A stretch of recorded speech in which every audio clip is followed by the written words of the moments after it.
queria perguntar para o Robson como é que está o reiki no Japão. Que a gente falou no começo da gravação, que aí se o reiki Bom, veio lá do Japão, aí como é que tá? a realidade do reiki hoje no Japão é um pouco diferente do que muitos ocidentais acreditam. Bom, primeiro, o reiki não é aceito aqui como algo japonês, para começar. O reiki, ele é tido como concebido no Japão, por Eiki, né? Concebido por Usui, e a palavra é essa, concebido, porque existir já existia, né? Ele vem do termo chinês lianqi, onde a gente vai ter essa ideia de manifestação espiritual nesse sentido. E aí, inclusive, as letras, os ideogramas são os mesmos, né, desse conceito taoísta. E aí, depois disso, ele vem para o Japão, o Suigu concebe da forma com que ele é, e ele sai do Japão. Quando ele sai do Japão, os japoneses consideram que ele se perdeu. Os japoneses consideram que o reiki perdeu a essência quando ele saiu do Japão. Isso é Por quê? fato.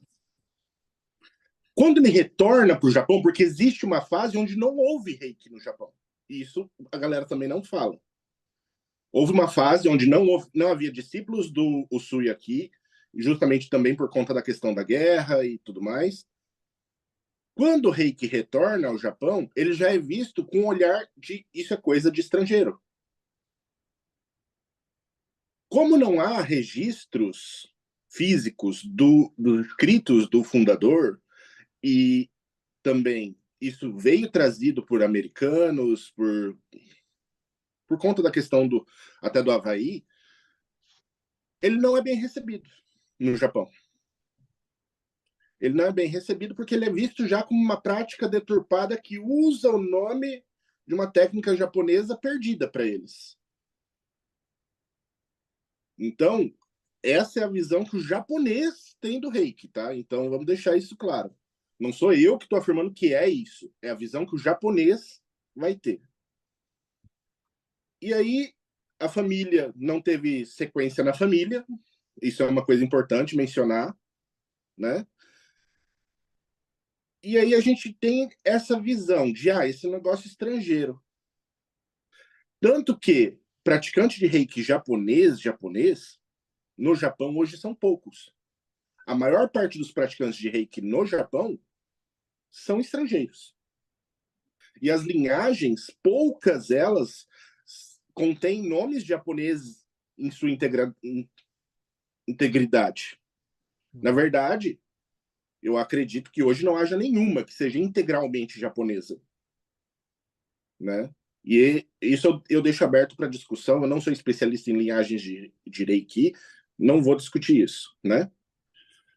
Isso cabe à comunidade debater se houver interesse da comunidade. Então, dentro desse contexto, o Reiki, ele é aplicado como terapia no Japão hoje? Sim. Mas ele não entra, por exemplo, aqui no Japão, nós temos uma coisa chamada seguro-saúde governamental. Todo cidadão é obrigado, por lei, a ter um seguro fundamental de saúde. Nós pagamos, e por isso, obrigatoriamente, você querendo, gostando ou não, aqui no Japão. A saúde japonesa não é gratuita. Não é direito universal para o japonês. Tá? Então, você precisa ter esse seguro. E esse seguro, quando você vai numa clínica qualquer, de qualquer coisa, você apresenta esse seguro e você paga 1/3 da taxa que você pagaria se você não tivesse esse seguro. Tá?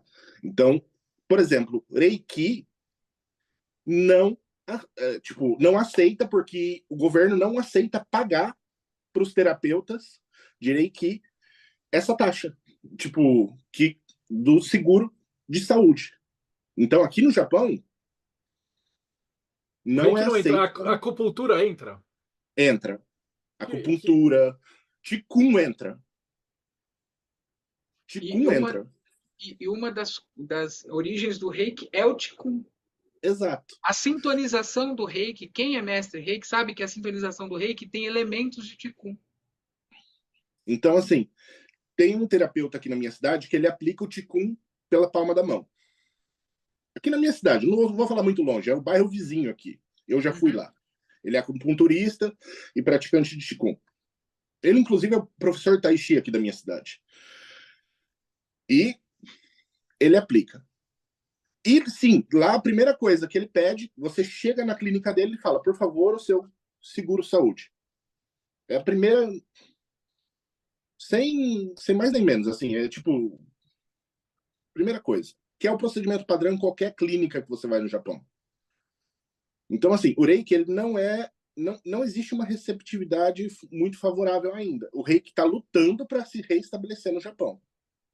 Tá? É uma realidade ainda essa. E quando é dito que ele é visto como um sistema mágico pelo colega, aqui no Japão também tem bastante essa visão. Inclusive, os japoneses mencionam que a ideia da cura não era o objetivo do Reiki. O Reiki nasceu de um extrato da iluminação do Usui. Tipo assim, o Usui se iluminou e ele constatou que ele poderia aplicar isso dessa maneira. Tipo, é um extra, né? Porque ele desceu a montanha e ele aconteceu um negócio lá do bolinho de arroz, ele se cortou, parece com alguma coisa, e aí ele pôs a mão e se curou. Ele se cortou na descida e aí quando ele pôs a mão, ele se curou e aí ele falou, opa, agora eu sei fazer isso. Mas não era o objetivo. Nunca foi o objetivo da iluminação do Usui ser um sistema terapêutico, vamos dizer assim. Não, os japoneses argumentam esse ponto, né? Que o objetivo dele é obter a iluminação como um budista qualquer, né? Então, ele tem esses pontos aqui. Então, assim, o Reiki no Japão, ele sofre ainda para se restabelecer depois dos eventos da Segunda Guerra Mundial. Só que no Japão a gente vai ter inúmeras técnicas, como Jorei, arte Mahikari. A gente vai ter outras técnicas de imposição de mão aqui dentro do Japão, que são muito conhecidas, né? A Igreja Messiânica, por exemplo, tem o Jorei, ela hoje, no Japão também, se você pergunta qual o número de membros estrangeiros e japoneses, você vai perceber que a maior parte dos membros hoje no Japão, da Igreja Messiânica, é também estrangeiro.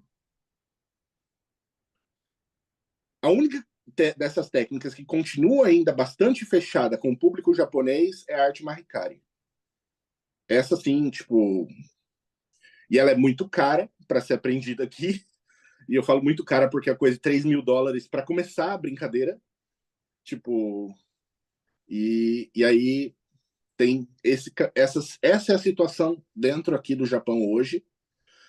Mas existem terapeutas de Reiki japoneses, estrangeiros, sendo a maioria estrangeiros, ainda aqui dentro do Japão.